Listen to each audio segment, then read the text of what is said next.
दाँतमा तपाईँको उपचारकोमा लाग्ने खर्चमा जुन किसिमको चिजहरू हुन्छ, पैसाहरूको कुरा गर्नुभयो तपाईँले, आर्थिकको कुरा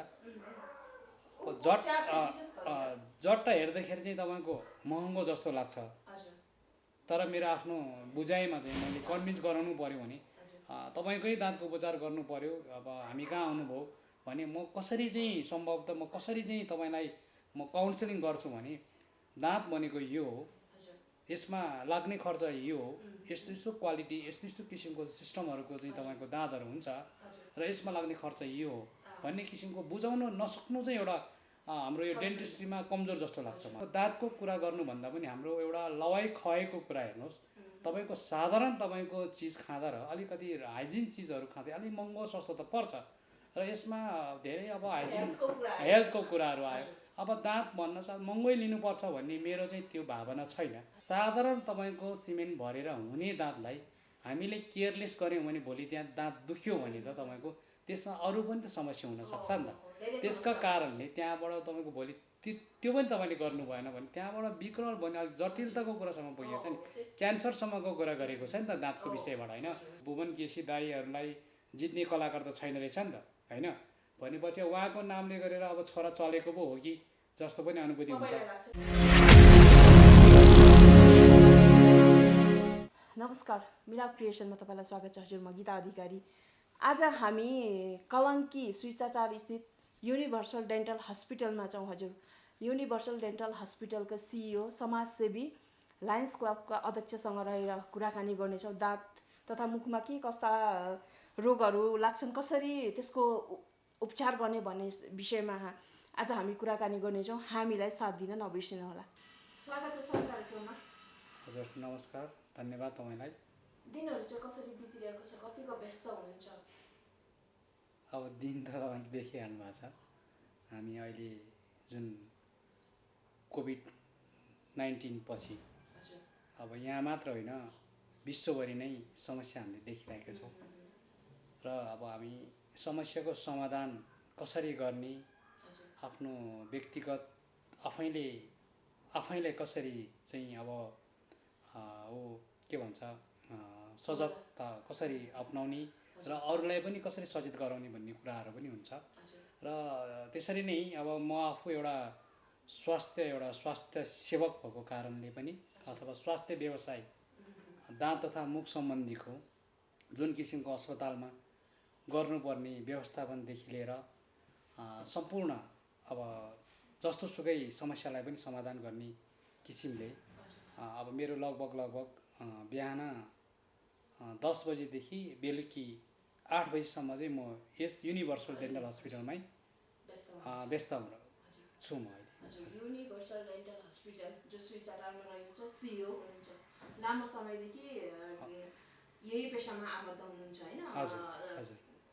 जस्तो अहिले चाहिँ कस्तो छ, जस्तो विशेष गरेर दाँत भनेको चाहिँ एकदमै सेन्सिटिभ होइन, कस्तो रोग हुन्छ, दाँतको प्रब्लम के हो, कस्तो पेसेन्ट आउँछन्, अलिकति त्यो पनि अब विगत म अब कुरा गर्ने नै हो भने तपाईँको मिडिया मार्फत मात्र नभइकन मैले धेरै मिडिया मार्फत जानकारी पनि गराइसकेको छु र तपाईँले पनि अब त्यही सोधिहाल्नुभयो र म विगत लगभग तपाईँको 26-27 वर्षदेखि नै म यो व्यवसायसँग सम्बन्धित भएर काम गरिरहेको छु र मेरो धेरै लामो अनुभव पनि छ र बिस्तारै अब मैले अब यो संस्था अब डेन्टल हस्पिटल जुन अहिले मैले कलङ्की स्विचाटार नागार्जुन वडा नम्बर 9 स्थित पर्छ यो हाम्रो र यसमा रहेर चाहिँ मैले 17 वर्ष अहिले रनिङ हुँदैछ।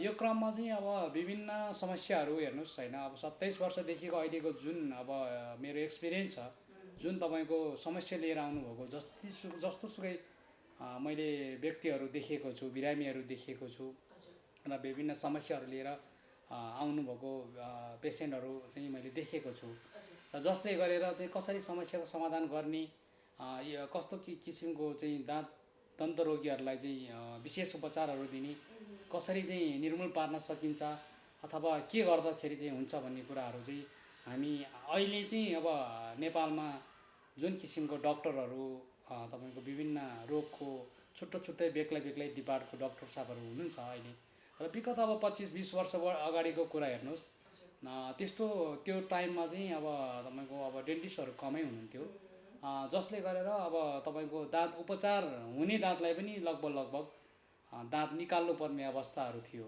र अहिले त्यस्तो अवस्था छैन, दाँत निकाल्नुपर्ने अवस्था हुँदैन, सकेसम्म दाँतलाई बचाउने हुन्छ। र अब हल्लिएको दाँतलाई पनि अब त्यसलाई पनि तपाईँको रोकथामहरू हुन्छ। विभिन्न प्रविधिहरू नेपालमा भित्रिसकेको छ। त्यसै क्रममा अब रोगको कुराहरू गर्दाखेरि दाँतमा एकदम साधारण समस्यादेखि लिएर जटिलतासम्म पनि आएको मैले महसुस गरेको छु। र मैले आफैले पनि यो हाम्रो युनिभर्सल डेन्टल हस्पिटलमा त्यस्ता किसिमका रोगीहरू, दन्त रोगीहरू पनि मैले भेटेको छु, जसले क्यान्सरसम्म पनि भएको छ। क्यान्सर एउटा चाहिँ 3rd स्टेजमा 4th स्टेजमा पुगेर पनि बिरामीलाई धेरै समस्याहरू, अब बिरामीको ज्यानैसम्म जाने समस्याहरू पनि देखा परेको छ। त्यो किनभने त्यो अज्ञानताको कारणहरू पनि हुनसक्छ। त्यसमा विभिन्न किसिमका समस्याहरू आउँछ। दाँत तथा मुख सम्बन्धीको धेरै प्रकारका समस्याहरू छन्। अब मैले यो कार्यक्रमबाट तपाईँको सबै समस्या समाधान, सबै समस्या कस्ता हुन्छन् त म भन्न सकिँदैन। तैपनि मैले आफूले अनुभव गरेको छोटकरीमा भन्नुपर्दाखेरि चाहिँ मैले अघि नै भने एकदम नर्मल केसदेखि लिएर जटिलता केससम्म पनि आएको हुन्छ। त्यसै कारणले यस्तो किसिमको समस्यालाई चाहिँ हामी समाधान गर्ने उद्देश्यले हामीले सेवा दिइराखेको छौँ। हजुर। अब प्रायः अब धेरैले भन्नु पनि हुन्छ त्यो कुरा, सायद हो पनि भन्ने लाग्छ होइन। विशेष गरेर यो जुन दाँतको उपचार छ नि, उपचार विधि चाहिँ अरूभन्दा एकदमै एक्सपेन्सिभ हुन्छ क्या। यो चाहिँ के कारणले, दाँत अब सेन्सिटिभ भएको कारणले कि अथवा त्यसको औषधिहरूमा, डक्टरहरूमा त्यस्तो के लाग्ने हो, यसको यो पनि क्लियर गरिदिनु। अब यो जनमासमा एउटा के सुन्नमा आइन्छ भने अब दाँत त हो नि होइन, दाँत के हुन्छ त भन्ने किसिमको एकदम केयरलेस गरिन्छ क्या। दाँत अब 27, 28, 32वटासम्म दाँत हुन्छ मुखमा। अब 28वटादेखि लिएर बुद्धिभङ्गरा हुन्छ 32वटा हुन्छ। हामीले लगभग पढेको पनि त्यही हो, प्र्याक्टिकल्ली हामीले अनुभव हेरेको पनि त्यही हो। र जसले गरेर अब दाँतमा तपाईँको उपचारकोमा लाग्ने खर्चमा जुन किसिमको चिजहरू हुन्छ, पैसाहरूको कुरा गर्नुभयो तपाईँले, आर्थिकको कुरा, झट्ट हेर्दाखेरि चाहिँ तपाईँको महँगो जस्तो लाग्छ। तर मेरो आफ्नो बुझाइमा चाहिँ मैले कन्भिन्स गराउनु पऱ्यो भने तपाईँकै दाँतको उपचार गर्नु पऱ्यो, अब हामी कहाँ आउनुभयो भने म कसरी चाहिँ सम्भवतः म कसरी चाहिँ तपाईँलाई म काउन्सिलिङ गर्छु भने दाँत भनेको यो हो, यसमा लाग्ने खर्च यो हो, यस्तो क्वालिटी, यस्तो किसिमको सिस्टमहरूको चाहिँ तपाईँको दाँतहरू हुन्छ र यसमा लाग्ने खर्च यो हो भन्ने किसिमको बुझाउन नसक्नु चाहिँ एउटा हाम्रो यो डेन्टिस्ट्रीमा कमजोर जस्तो लाग्छ मलाई। र एउटा काउन्सिलिङले मात्र पनि सम्भावना हुँदैन। हाम्रो हस्पिटल अहिले जुनसुकै अस्पतालमा जानुहोस् एकदम केयरलेस जस्तो देखिन्छ क्या। त्यही केयरलेस भएको कारणले चाहिँ म एउटा पब्लिक रिलेसनसँग आबद्ध रहेर मेरो हस्पिटलमा आउने जति पनि ग्राहकहरूलाई, दन्त बिरामीहरूलाई चाहिँ सहजता होस्, कम मूल्यमा होस् र एउटा काउन्सिलिङको माध्यमबाट उहाँहरूलाई एउटा जनचेतना फैलाउने काम पनि होस् भन्ने हिसाबले अब महँगो छैन रहेछ है, बुझ्दाखेरिमा महँगो छैन रहेछ है भन्ने कुराको अनुभूति लिएर जाउन् भनेर म आफै काउन्सिलिङ गर्ने गर्छु मेरो हस्पिटलमा। अब सबैमा त मैले सकिँदैन नि त। ठाउँ अब यति अब राम्रो हस्पिटलहरू, क्लिनिकहरू सञ्चालनमा छ नेपालमा र उहाँहरूले पनि त्यस्तो किसिमको बुझाइदिनु भयो भने कमसेकम अब त्यस्तो महँगो जस्तो लाग्दैन। अब एक्जाम्पल म दिन चाहन्छु, अब अहिले नेपालीले जसरी भए पनि एउटा इन्कम सोर्स सबैको एउटा आम्दानीको माध्यम छ, सबैको हरेक तवरबाट भएको छ। तर तपाईँको दाँतको कुरा गर्नुभन्दा पनि हाम्रो एउटा लवाई खुवाइको कुरा हेर्नुहोस्, तपाईँको साधारण तपाईँको चिज खाँदा र अलिकति हाइजिन चिजहरू खाँदै अलिक महँगो सस्तो त पर्छ र यसमा धेरै अब हाइजिन हेल्थको कुराहरू आयो। अब दाँत भन्न सक्छ महँगै लिनुपर्छ भन्ने मेरो चाहिँ त्यो भावना छैन। तर सकेसम्म कम मूल्यमा हाम्रो कस्ट त उठ्नु त पऱ्यो नि त होइन, हाम्रो कस्ट उठ्नु पऱ्यो। हाम्रो कस्ट भन्दा अनि डक्टरलाई दिने कस्ट पनि उठ्नु पऱ्यो नि त। हामीले त डक्टरलाई हायर गरेर राख्ने हो, त्यही भएर हामीले अब सेवा दिने क्रममा धेरै किसिमका उपकरण, मेसिनहरू पनि हामीले लगानी गर्नुपर्ने हुन्छ। त्यही कारणले चाहिँ अब हामीले दाँतको कुरा गर्दा एउटा दाँतमा सिमेन्ट भर्दाखेरि नर्मल्ली 400देखि लिएर अब 5-10 हजारसम्म पर्छ। त्यसको ट्रिटमेन्टको आफ्नो एउटा चाहिँ सिस्टम हुन्छ र त्यसको प्रवृत्ति हेरेर दाँतको उपचारको क्रममा लाग्ने खर्च सस्तो पनि हुन्छ तर महँगो पनि हुन्छ। हामी आफैले नै एनालाइसिस गर्नुहोस् न, साधारण तपाईँको सिमेन्ट भरेर हुने दाँतलाई हामीले केयरलेस गऱ्यौँ भने भोलि त्यहाँ दाँत दुख्यो भने त तपाईँको त्यसमा अरू पनि त समस्या हुनसक्छ नि त। त्यसका कारणले त्यहाँबाट तपाईँको भोलि त्यो पनि तपाईँले गर्नु भएन भने त्यहाँबाट विकराल भने अलिक जटिलताको कुरासम्म पुगेको छ नि, क्यान्सरसम्मको कुरा गरेको छ नि त दाँतको विषयबाट होइन। त्यही भएको कारणले दाँतको समस्याबाट क्यान्सरसम्म भयो भने त पैसाले त केही पनि गरेन नि त। हिजो 400मा हुने सिमेन्टले आज त क्यान्सर भयो, उपचार हुने सम्भावना कम देखिन्छ नि त। त्यही भएको कारणले समयमा उपचार गरौँ। महँगो र सस्तो भन्ने कुरा होइन, त्यो तपाईँको चाहिँ अब काउन्सिलिङमा अघि भने काउन्सिलिङमा भर पर्ने कुरा हो। पेसेन्टलाई चाहिँ हामीले बुझाउन सक्नुपर्छ र केयरलेस अलिकति केही सानो भयो भने हामी तुरुन्त गर हैन अब डाक्टरकोमा अब जुन रोग लागेको छ त्यसमा जानु पर्यो भन्ने पर्छ हजुर। कर्तव्य पनि हो हाम्रो, हामीले बुझाउनु पर्ने कर्तव्य पनि हो। उपचार मात्र ठुलो कुरा हुँदैन, पेसेन्टलाई बिरामीलाई सबैभन्दा राम्रो कुरा हामीले बुझाउन सक्नुपर्छ। उपचार मात्र गरे ठुलो कुरो होइन।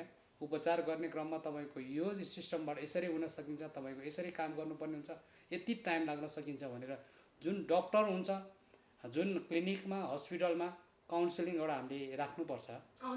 डिपार्टमेन्ट एकदम इम्पोर्टेन्ट छ। त्यसको लागि चाहिँ खासै महँगो जस्तो चाहिँ मलाई लाग्दैन। झट्ट बाहिरबाट हेर्दाखेरि चाहिँ महँगो हो कि जस्तो लाग्छ। डेन्टिस्ट्रीमा महँगो हो कि भन्ने मात्र लाग्छ, सम्भवतः महँगो चाहिँ मलाई लाग्दैन। अब अर्को कुरा एउटा मान्छे जस्तो दाँतलाई एकदमै हेल्दी राख्नलाई गर्नै पर्ने कुराहरू चाहिँ दुई चारवटा पोइन्टमा भनिदिनुमा जसले चाहिँ हाम्रो दाँतलाई एकदमै हेल्दी राख्छ। मेरो यो अनुभवको कुरा म तपाईँलाई सेयर गर्दैछु। अब म अब यसमा वरिष्ठ हाम्रो डाक्टर साहबहरू पनि हुनुहुन्छ यसमा। मलाई तपाईँले भनिहाल्नुभयो एउटा व्यवस्थापनको हिसाबले पनि मैले एउटा तपाईँले सोधिहाल्नु भएको प्रश्नमा मैले पनि अनुभव गरेको, मैले पनि सिकेको कुरा, मैले पनि पढेको कुराहरू छोटकरीमा तपाईँले भन्नुपर्दाखेरि साधारणतः तपाईँको हामीले नर्मली 2 टाइम्स 3 टाइम्स ब्रस गर्नु पर्यो खाना खाइसक्नु भएपछि। र अब हामीले जुन जे बजारमा मार्केटमा हामीले जाँदाखेरि जहाँ पनि हामी खाना खान्छौँ त्यहाँ खाइसकेपछि हामीले राम्रोसँग कुल्ला गर्नु पर्यो। ब्रस त साथमा हुँदैन नि त। खाइसक्नु भएपछि कुल्ला गर्ने सक्नुभयो भने अझ एउटा डेन्टल फ्लस चाहिँ खल्तीमा राखेर जानु पर्यो एनी टाइम। जब कि त्यसले चाहिँ टक्क तपाईँको चाहिँ खानेकुरा छिरेपछि टक्क अड्किन दिँदैन, जसले गर्दा तपाईँको ब्याड ब्रेथ पनि भएन होइन। अब तपाईँको चाहिँ हरेक किसिमको समस्या भएन नि त। त्यहाँ खानेकुरा अड्केपछि तपाईँलाई अनइजी फिलिङ पनि हुन्छ, त्यो पनि हट्छ। अनि त्यसरी नै जम्सहरू हुन्छ। अनि बेला बेलामा अर्को लास्ट अप्सन भनेको चाहिँ 6 मन्थमा चाहिँ डेन्टिस्टकोमा गएर चेकअप गर्ने, हजुर रेगुलर चेक गर्ने। त्यो गर्दाखेरि तपाईँको हाम्रो दाँत केही बिग्रिन लागेको छ भने पनि अलिकति टाइममै भयो भने त उपचार गर्न पनि सजिलो भयो नि त, डेन्टिस्टलाई पनि सजिलो भयो। अनि अघि खर्चको कुरा पनि अहिले खर्च पनि कममा भयो नि त, सेभ भयो। त्यसै कारण त्यसरी नै हामी दाँतलाई सेभ गर्ने हो। अब धेरै बाटोहरू छन्। अब हजुर चाहिँ सोसल वर्कमा पनि त्यतिकै अगाडि हुनुहुन्छ होइन, अनि लायन्समा पनि हुनुहुन्छ, अध्यक्ष हुनुहुन्छ अहिले। लायन्सको पनि अलिकता भन्नु के कस्तो कामहरू गर्दै आएको छ, कति वर्षदेखि लायन्ससँग जोडिनु भएको छ, अनि सोसल वर्कमा कसरी जोडिनु भएको छ? अब सोसल वर्कको कुरा गर्दाखेरि जानी नजानी हामी सबैजना एउटा सामाजिक एउटा जस्तै कार्यकर्ता जस्तै भनौँ न, त्यसरी नै हामी जानी नजानी काम गरिराखेको हुन्छ। र त्यसलाई अब कसरी काम गरेको छ भन्ने एउटा मूल्याङ्कन मात्र नहुने हो। हामीले काम गर्दाखेरि म अब एउटा व्यावसायिक हिसाबले मात्र नभइकन सामाजिक हिसाबले मैले धेरै वर्ष अगाडि, अब वर्षको कुरा नगरौँ, मैले 27 वर्षको यात्रामा यो डेन्टिस्ट्रीमा मैले 27 वर्षभित्र जानी नजानी होइन, म सानै उमेरदेखि नै हो यसमा। म लगभग मेरो प्र्याक्टिकल्ली मेरो 16-17 इयर्सबाट मेरो स्टार्टिङ भएको यो करियर हो। र बिचमा मैले एउटा यो विषयमा मैले अध्ययन पनि गरेर मैले अनुभव सँगसँगै अध्ययनको क्रममा दुवै मिक्स गरेर मैले एउटा चलाएको संस्था हो। त्यस कारणले पनि मलाई एकदमै राम्रो इजी पनि भएको छ। मलाई विभिन्न डक्टरहरूसँग काउन्सिलिङ गर्न पनि सजिलो छ, बिरामीसँग कुरा गर्न पनि सजिलो छ। जति पनि प्राविधिक साथीहरू हुनुहुन्छ मेरो कार्य अब यहाँ काम गर्ने जति पनि मेरो भाइ बहिनीहरू हुनुहुन्छ सबैजनालाई मैले काउन्सिलिङ कुरा गर्नेलाई मलाई एकदम सजिलो लाग्छ कि होइन, जसले गरेर एउटा राम्रो माहौल टिम मैले बनाइराखेको छु मलाई जस्तो लाग्छ। अब त्यसरी नै हामीले चाहिँ काम गर्ने हो जस्तो पनि लाग्छ। र विगतमा मैले अब तपाईँले भनिहाल्नुभयो अब काम गर्दै जाने क्रममा अब तपाईँको अब उमेरको कुरा अब जाने पत्तै हुँदैन होइन। उमेर सँगसँगै तपाईँको हामी सबै चिजहरू मेन्टेन गर्नुपर्छ। दाँत गर्नु पऱ्यो, हामीले दाँत सँगसँगै हरेक क्षेत्रमा पनि मेहनत त्यतिकै गर्नु पऱ्यो। सामाजिक कार्यमा त्यतिकै लाग्दै पनि मैले अब एउटा सामाजिक कार्यमा चाहिँ इन्टरनेसनल लायन्स क्लबको माध्यमबाट अहिले मैले काम गरिराखेको छु र अहिले म हालको प्रेसिडेन्ट पनि हो। 2 वर्ष कार्यकाल मेरो लगभग अहिले अब 2-3 महिना बाँकी छ, त्यो सकिँदैछ होइन। सकिँदैछ भनेपछि अझ पनि म अब लागिराखेको छु। म विशुद्ध म तपाईँको चाहिँ राजनीतिबाट अलग्गै टाढा रहेर त एउटा सामाजिक अभियन्ताको तर्फबाट होइन सामाजिक कार्यको भावनासँगै मैले अगाडि मेरो तन मनलाई त्यहीँ राखेर मैले विभिन्न क्षेत्रमा ग्रामीण क्षेत्रहरूमा गएर स्कुलहरूमा प्रोग्रामहरू चलाएको छौँ। हरेक क्षेत्रमा गएर मैले अब के छ गरिब बच्चाहरूलाई पनि मैले पढाइरहेको छु। अब त्यस्तै किसिमको व्यक्तिहरू कोही अब एकदमै अब आर्थिक अवस्था कमजोरहरू हुने त्यस्ता किसिमका व्यक्तिहरू पनि दाँत बनाउन यहीँ आयो भने पनि हामी दाँत फ्रीमा उपचार गर्छौँ। र हामी उपचारको क्रममा हामी एउटा सामाजिक अभियन्ताको हिसाबले सामाजिक एउटा भावनाले जुन क्षेत्रमा पुग्छौँ नि त्यहाँका एउटा कोही अब त्यस्तो व्यक्तिहरू हामीले पायौँ भने पनि तपाईँको अरू चिज त हामी छँदैछ। अब हाम्रो लाइन्समा के छ भने 3-4वटा पार्ट चाहिँ हामीले गर्नै पर्छ। हाम्रो एउटा दायित्व हो। हामी आँखाको सबैभन्दा इम्पोर्टेन्ट आँखाको नै गर्ने हो। लाइन्स भनेकै आँखा हो। आँखा नै उज्यालो संसार देखाउने हो नि त। आँखा दृष्टिविहीनहरूको लागि हामीले काम गर्ने सबैभन्दा। अनि तपाईँको अनि हामीले अब वृक्षारोपण कार्यक्रमहरू गर्नु पर्यो, अनि अङ्ग रिलिफको काम गर्नु पर्यो, अनि ब्लड डोनेसनको काम गर्नु पर्यो। लाइन्समा यो पर्छ इम्पोर्टेन्ट।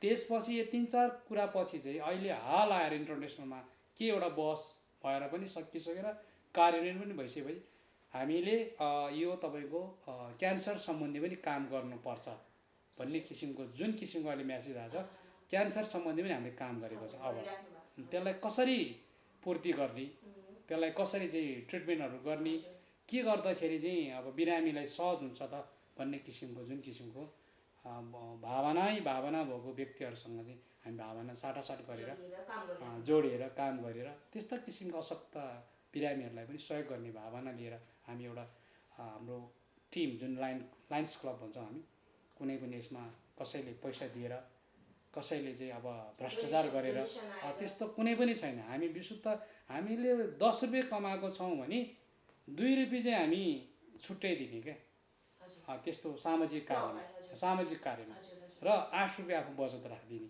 भनेको 2 रुपियाँले त केही गर्न सक्यो, एक्लैको 2 रुपियाँले केही गर्न सकिँदैन। हामी मासमा हामी लायन्स नेपालमा अब तपाईँको 20,000को हरारीमा छ। हामी 20,000ले कलेक्ट गर्दै कति हजारै हुन्थ्यो नि त हो। त्यस्तो किसिमको फन्डबाट हामी चलेको एउटा संस्था होइन। त्यही भएर मैले अब धेरै वर्ष भयो लायन्समा आबद्ध भएर सामाजिक काम गरेको। हजुर लगभग अब कुराहरू गर्ने त धेरै टपिक्सहरू थिए, इम्पोर्टेन्ट पनि थिए, र समयको अभावले हामीले सबै कुराहरू अहिले गर्न सक्दैनौँ। हामी लगभग अन्त्यतिर छौँ कार्यक्रमको। अब यो बाहेक चाहिँ आफ्नो पेसा त भइहाल्यो, यो बाहेक चाहिँ के कुरामा इन्ट्रेस्ट राख्नुहुन्छ? अब धेरै वर्ष भयो अब यो व्यवसायमा सेवा गरिएको। अब यसैमा अहिलेसम्म म यसै क्षेत्रलाई नै मैले आफ्नो एउटा व्यवसायलाई मात्र नभइकन समाजमा भएका जति पनि हाम्रो यो अहिले हाम्रो यो क्षेत्रमा भएका डेन्टिस्टकै कुरा गरौँ, एउटा संस्था छ। हामी चाहिँ एउटा सङ्गठन एउटा बनाऊँ, डेन्टल हस्पिटलहरूको क्लिनिकहरूको एउटा सङ्गठन एउटा बनाऊँ र जसले गरेर चाहिँ बिरामीहरूलाई पनि सहजता होस्, डक्टरहरूलाई पनि सहजता होस्, स्वास्थ्य कर्मीहरूलाई पनि सहजता त हुनु पऱ्यो नि त होइन। सहज त्यस्तो किसिमको एउटा सङ्गठन बनाउने एउटा मैले मनसाय चाहिँ एउटा बनाएको छौँ। हामी त्यस्तै प्लानिङमा छौँ। हामी लगभग हाम्रो सर कान्तिपुर स्कुल अफ डेन्टिस्ट्रीका चेयरम्यान पनि हुनुहुन्छ बुद्धिमान सर, उहाँसँग भेटेर पनि मैले कुरा गरिसकेको छु। र हिमाल डेन्टल हस्पिटलका चेयरम्यान राजेन्द्र भट्ट सरसँग पनि मैले कुरा गरिसकेको छु, छलफलकै क्रममा छौँ। र मलाई चाहिँ के लाग्छ भने डेन्टिस्ट्री बाहेक सायद म अरू चिजमा सोच्नै सक्दिनँ। यो मेरो नसा नै भइसक्यो, म एडिक्ट भइसकेँ क्या। म यो क्षेत्रमै लागेको मेरो अब यति वर्ष भइसक्यो भने अब मैले कति नै वर्ष मैले अब कति वर्ष काम गर्ने त। अब म 5-10 वर्षमा त लगभग रिटायर हुने लाइफ हुन्छ नि त होइन, एउटा हिसाब हेर्दाखेरि। अब त्यो टाइमसम्म म केही न केही गरौँ न यो क्षेत्रमा होइन। अब 10तिर हात हाल्यो नि त एउटा क्षेत्र त बिग्रिन्छ त। त्यही भएर म सकेसम्म यो क्षेत्रलाई अझ प्रभावकारी ढङ्गले चाहिँ अगाडि बढ्ने योजना छ। म मात्र नभइकन समग्र रूपमा सङ्गठनको रूपमा अगाडि बढाएर सबै एउटा चाहिँ हामी डेन्टिस्ट्रीका साथीहरूलाई पनि संस्थाका सम्पूर्ण साथीहरूलाई लगायत यो एउटा चाहिँ व्यवसाय स्वास्थ्य सेवाको भावना लाग्नुभएका डक्टर साथीहरू, डेन्टल हाइजिनिस्ट साथी भाइ बहिनीहरू लगायत टेक्निसियन साथीहरू लगायत सम्पूर्णलाई चाहिँ म एउटा आफ्नो सङ्गठनभित्र हामी एउटा सङ्गठन बनाएर चाहिँ सबैलाई एउटै क्षेत्र आबद्ध भएर चाहिँ हामी एउटा चाहिँ यो क्षेत्रलाई यो तपाईँको डेन्टिस्टलाई चाहिँ अलिक अझ एउटा प्रभावकारी ढङ्गले चाहिँ अगाडि लैजाने मेरो आफ्नो मनसाय छ। अरू मेरो त्यस्तो सोचाइ केही छैन।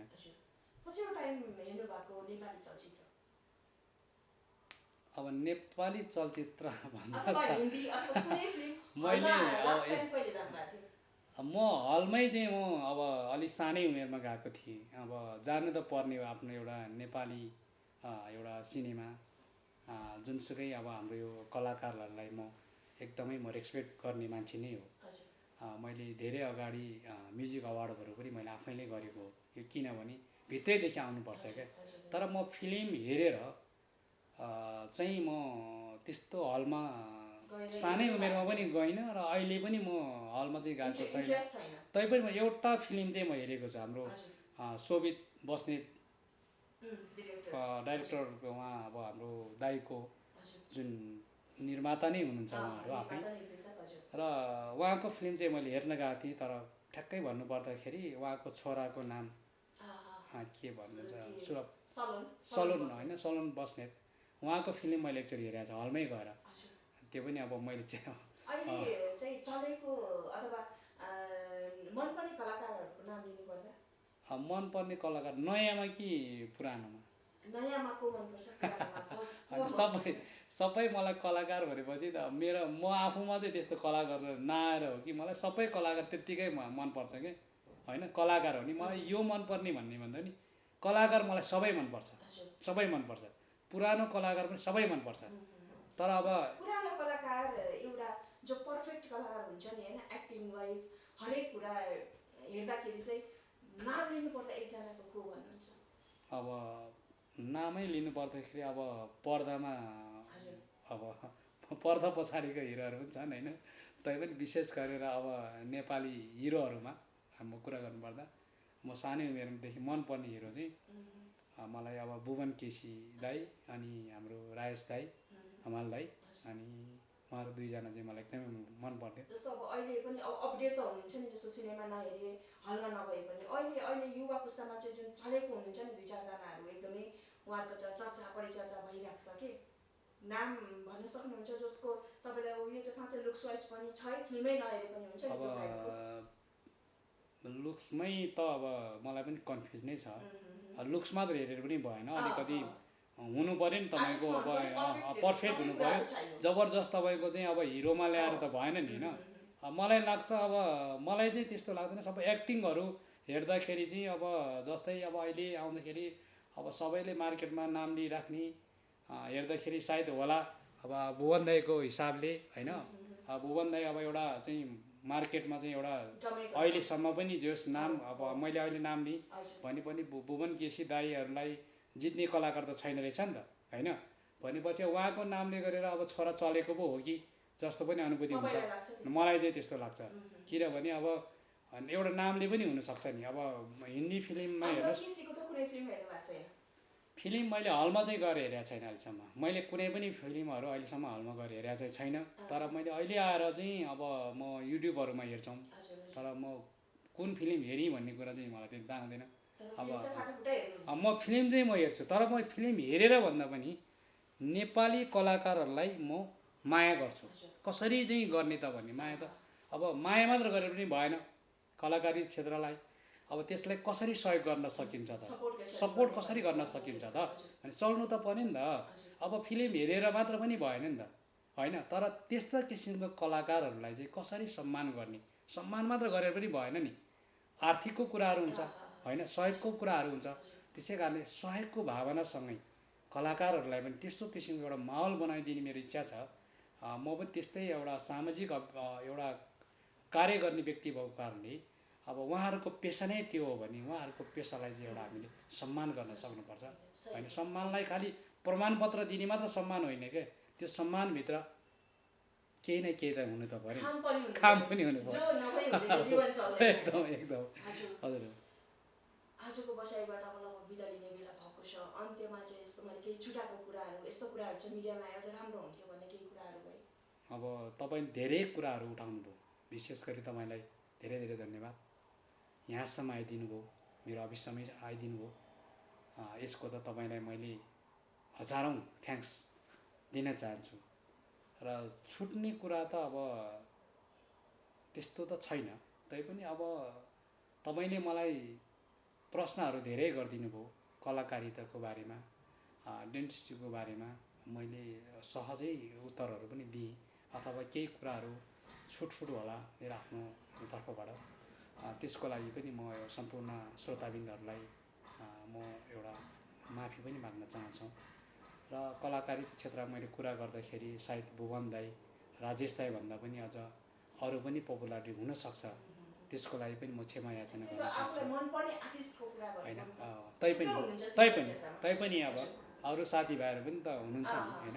त्यही भएको कारणले अब जति पनि कुरा गर्नुभयो, अब तपाईँले अब मैले अब कुरा गर्नु पर्दाखेरि खासै यही भनेर चाहिँ म खासै कुरा चाहिँ म राख्दिनँ। अन्त्यमा आफ्नो परिचय चाहिँ कसरी लिनुहुन्छ? अन्त्यमा चाहिँ म अब मेरो परिचय त अब तपाईँको मेरो परिचय दिनु पर्दाखेरि म एउटा साधारण एउटा चाहिँ काभ्रे पलाञ्चोक रोसी गाउँपालिका वडा नम्बर 6बाट आएको एउटा साधारण कृषक परिवारको छोरा हो। त्यो पनि म कान्छो छोराको रूपमा। मेरो जन्म लगभग 2035 साल वैशाख महिनामा भएको हो, र हाल म काठमाडौँमा बसेको पनि कमसेकम 27-28 वर्षको, जुन जति पनि मेरो डेन्टिस्ट्रीमा जुन मेरो कामहरू भएको छ त्यति नै वर्ष मेरो काठमाडौँको बसाइ हो। बसाइको क्रममा मैले धेरै सङ्घर्षहरू गरेँ। अब मान्छेलाई हुन्छ नि हरेक किसिमको सङ्घर्ष सबैलाई हुन्छ, राम्रो सङ्घर्ष हुन्छ, नराम्रो सङ्घर्ष हुन्छ। त्यस्तो सङ्घर्षको बिचमा पनि धेरै साथीभाइहरूको सङ्गत भयो, कोही कुलतको सङ्गत पनि भयो होला, कोही राम्रोको सङ्गत पनि भयो होला। सबै साथीभाइको सङ्गतबाट, कुलतको सङ्गतबाट पनि, राम्रो किसिमको साथीभाइको सङ्गतबाट पनि, दुवै साथीको सङ्गतबाट मैले एउटा मिक्स चाहिँ यो एउटा योजनाहरू बनाएर जुन किसिमको मैले काम गर्ने, जुन किसिमको मैले अवसरहरू मैले ठाउँमा पाएँ, र अहिले मैले यति मैले आफैले भन्नु पर्दाखेरि मैले जुन ठाउँबाट आएर यहाँसम्म आउँदा धेरै मैले सङ्घर्ष गरेँ। र सङ्घर्ष गर्ने क्रममा मान्छेले जो राम्रै काम गर्छ, सबैले सङ्घर्षै गर्नुपर्छ। देश विदेशमा जानुभयो भने सङ्घर्षै गर्नुपर्छ। जहाँ रहे पनि आफ्नो परिचय कहिले पनि बिर्सिनुहुन्न। अब नामै भन्नु पर्दाखेरि मेरो नाम राजेन्द्र बहादुर लामा, सर्टकटमा पनि भन्नु पऱ्यो राजन लामा हो, र लगभग तपाईँले पनि मलाई राजन लामा भनेरै चिन्नुहुन्छ। वास्तव मेरो नाम राजेन्द्र बहादुर लामा हो, र हाल युनिभर्सल डेन्टल हस्पिटलको चेयरम्यान लगायत अब स्वास्थ्य व्यवसायको हिसाबले स्वास्थ्य सेवा पनि हो। र अब यसरी नै नितान्त रूपमा म काम गर्नेछु। तपाईँहरूको दाँत तथा मुख सम्बन्धी कुनै पनि समस्या भएमा युनिभर्सल डेन्टल हस्पिटलमा पाल्नु होला। र अब म त्यसरी नै तपाईँहरूसँग नमस्कार गर्न चाहन्छु।